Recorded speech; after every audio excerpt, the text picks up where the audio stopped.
The word replaceable didn't echo in the room. It landed heavy, final, like something that had already been decided long before I walked into that office. And the worst part, she didn't even look up when she said it. I remember the exact moment everything changed. It was a Tuesday morning in early October, the kind where the air in Columbus feels sharp enough to wake you up before your coffee does.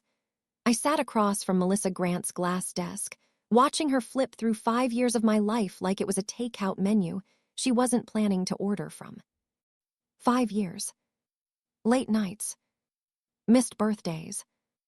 My son asking me why I was always working. All of it, reduced to a thin stack of printed pages she barely touched. "I've reviewed everything," she said, adjusting her blazer without meeting my eyes. "And while your work has been consistent, I don't think you're ready for a leadership role." Consistent. That wasn't the word that stayed with me. The one that did came next. "You're reliable," she added, "but honestly, you're replaceable." I should have reacted. Said something. Defended myself. Instead, I smiled. The same practiced, polite smile I'd used for years in a company that depended on me, without ever acknowledging it. "Understood," I said. And I meant it. Just not in the way she thought. Here's what Melissa never knew about me.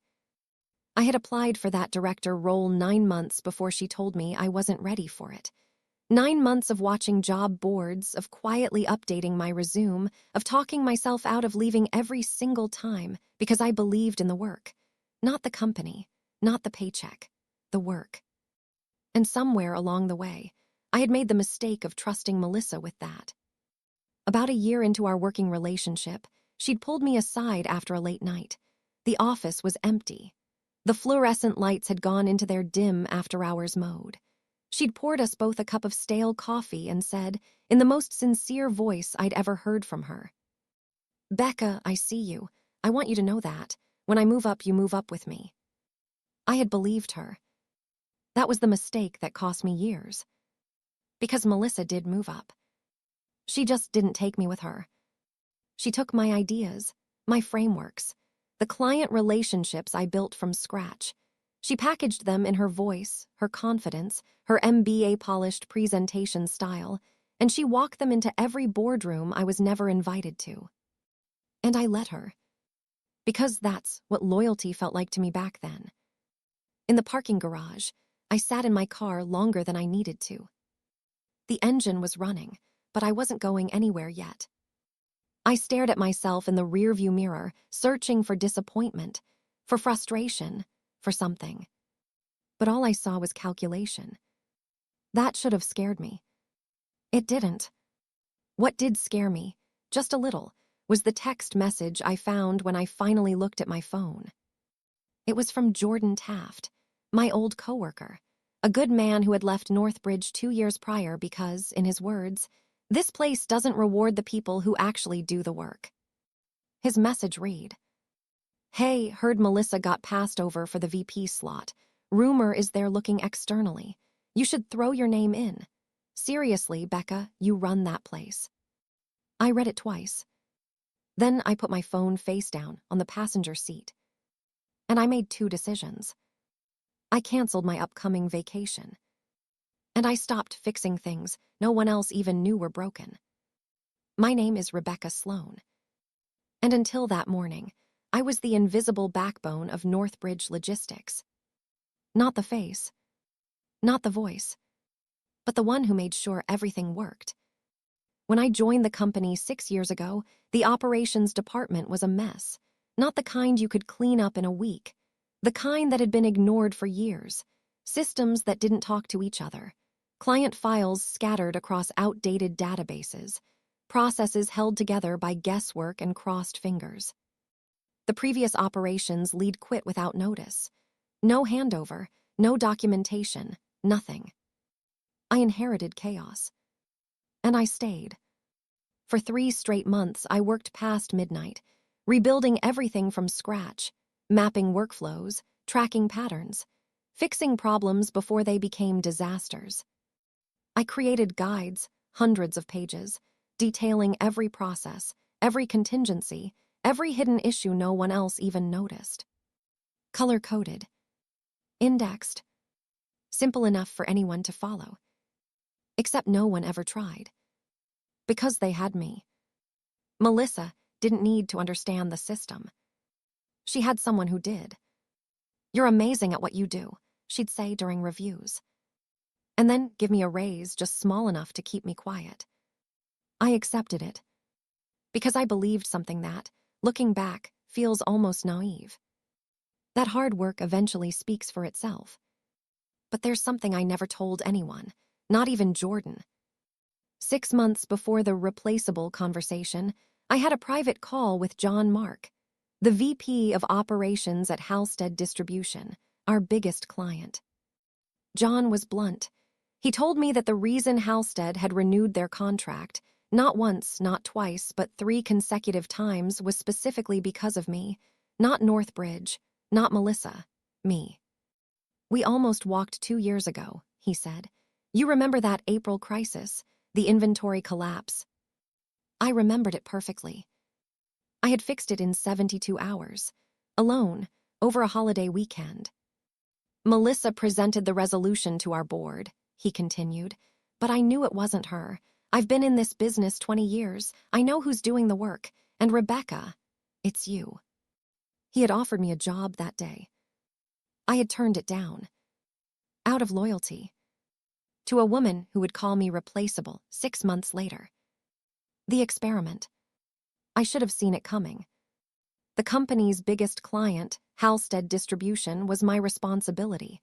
Not officially, but in reality. I built that relationship from nothing. Handled their crises, anticipated their needs before they asked. Melissa showed up to the quarterly meetings, nodded through presentations I prepared, and took the credit. I didn't complain. Because the system worked. Until I realized it only worked because of me. So the morning after she called me replaceable, I tested that theory.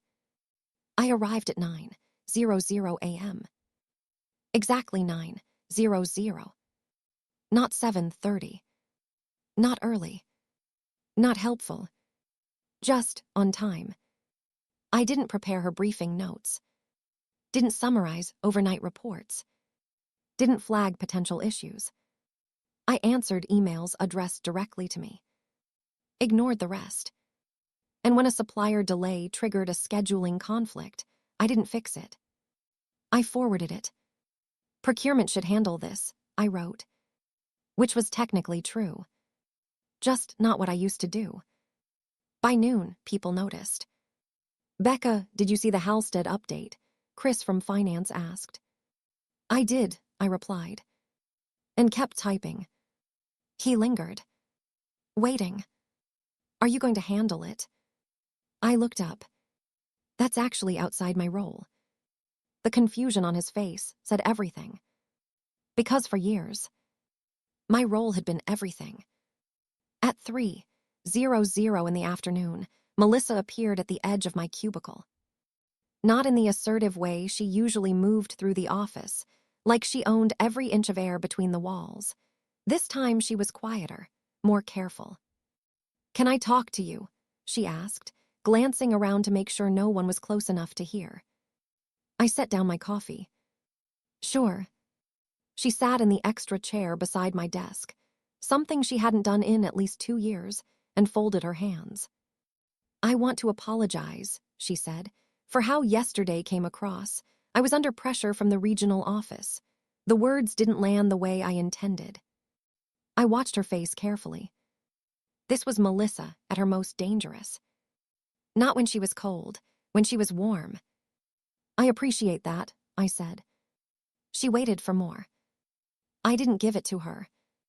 The silence stretched between us, the kind that used to make me rush to fill it with reassurance and work and effort. I let it breathe. Melissa finally stood. "We should grab lunch this week, catch up properly." "I'll check my calendar," I said. I never did. At 5:00 p.m., I shut down my computer. Packed my bag. And left. No staying late. No, just one more thing. Nothing. That night, my phone buzzed nonstop. Work emails. Missed calls. Urgent messages. I turned it face down on the counter and helped my son, Tyler, with his homework instead. "Why are you home early?" he asked. I paused, smiled, because I should have been all along. By the next morning, the cracks were visible. Melissa stormed to my desk before 10:00. "Where are the Halstead adjustment protocols?" she demanded. "In the shared drive," I said calmly. "Operations documentation folder. There are hundreds of files." "Yes. Which one do I need?" I clicked open the directory. The master file is labeled Halstead Process Framework. It's organized by section. She stared at the screen, then at me. "Can you just handle this?" I shook my head slightly. "I have compliance reporting due today." Her jaw tightened. Because for the first time, I wasn't catching her fall.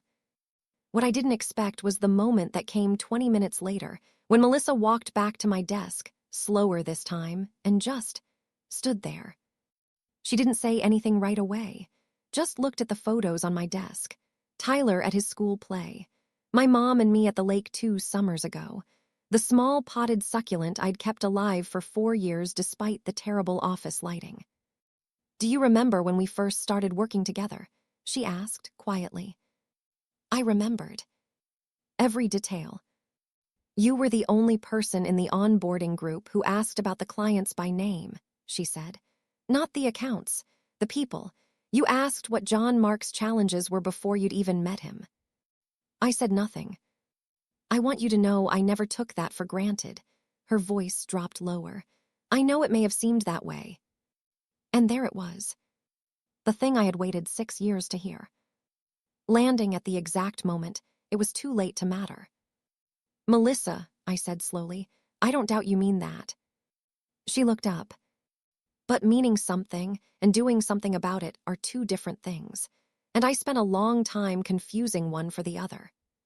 She left without another word, and I went back to my compliance report. That evening, I checked my phone once. 83 missed calls. Voicemails ranging from confused to panicked. Halstead was threatening to pause their contract. 2 internal systems had failed simultaneously, and no one knew how to fix them. Even though the solutions were sitting in documents no one had ever bothered to read. The next morning felt different. The office was louder, faster, messier. People rushing, doors slamming, voices raised. Melissa was in her office, packing during a call. For once, she looked unsure. "Where have you been?" Chris whispered when he passed my desk. "I left at 5:00, I said. "But everything's falling apart." I nodded slowly. "Yes." At 10:30, I was called into an emergency meeting. Melissa sat at the table, tight-lipped. Beside her was Daniel Brooks, the regional director. I had only met him twice before. "Rebecca," he said immediately, relief clear in his voice. "We need your help." I sat down, folded my hands. "How can I assist?" Daniel slid a printed email across the table. I recognized the name, the sender field immediately. John Mark.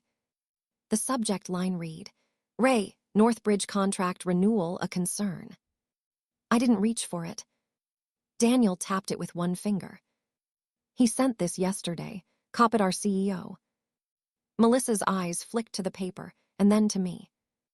Something moved across her face. Not anger. Recognition. In the email, John had been clear. Halstead's confidence in Northbridge was directly tied to Rebecca Sloan's involvement. He had watched the quality of communication, problem resolution, and relationship management shift noticeably in the past 48 hours. He wanted a direct conversation with leadership about whether Rebecca would remain in her role, or whether Halstead should begin evaluating other logistics partners. The room was very quiet. Melissa didn't speak. She couldn't. Because the client had just said out loud what she'd spent 6 years making sure no one inside these walls would ever say. Daniel broke the silence. "What do you want?" Melissa asked. I tilted my head. "I'm sorry." "To fix this," she snapped, "what do you need?" There it was. Not appreciation. Not recognition. A transaction. I let the silence stretch. Just long enough. "Well," I said slowly, "I've actually received an offer from another company." That wasn't entirely true. But it wasn't a lie either. Because I had options. I just hadn't needed them, until now. Daniel leaned forward. "Are you leaving?" "I'm considering it." "What are they offering?" "Leadership." The word hung in the air. Heavy. Unavoidable. "Name your price," Daniel said. Melissa's head snapped toward him. But he didn't look away from me. "Whatever they're offering, we'll match it." I smiled slightly. It's not just about money. Because it never was. I reached into my bag, pulled out an envelope, and placed it on the table. My 2-week notice. Melissa's hand moved toward it.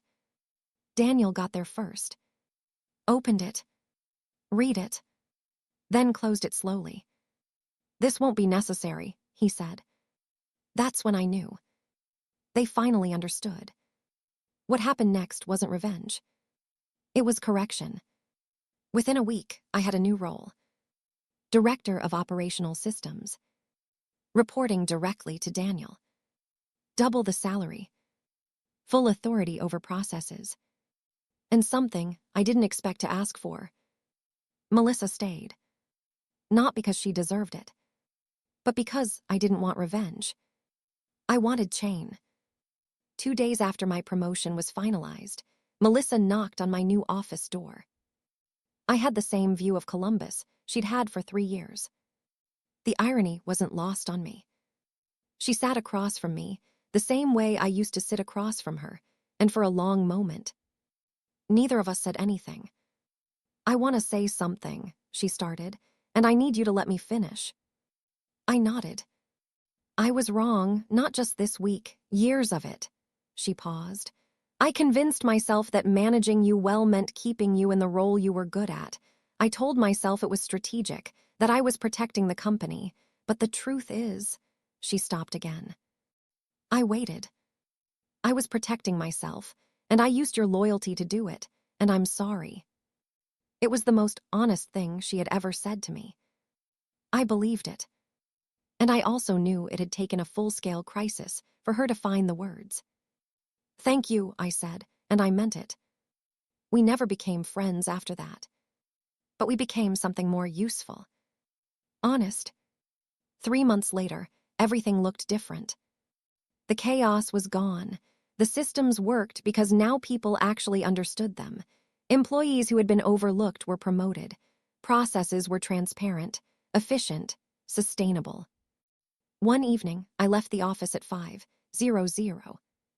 On time. Like always now. Tyler was waiting at the kitchen table. "How was work?" he asked. I smiled. "Better." Later that night, my phone buzzed. A message from Daniel. "Board approved your promotion to VP, effective next month." I stared at the screen for a moment, then set the phone down. Because the real victory wasn't the title. It wasn't the office. It wasn't even the salary. It was this. I was never replaceable. I was just surrounded by people who needed to believe I was. And the moment I stopped proving my value quietly was the moment they had no choice but to see it. If you've ever felt invisible at work, like you were carrying more than your share while someone else took the credit, I want to hear your story. Drop it in the comments. And if this hit close to home, hit that like button and subscribe for more real stories about power, respect, and knowing your worth. Thanks for watching.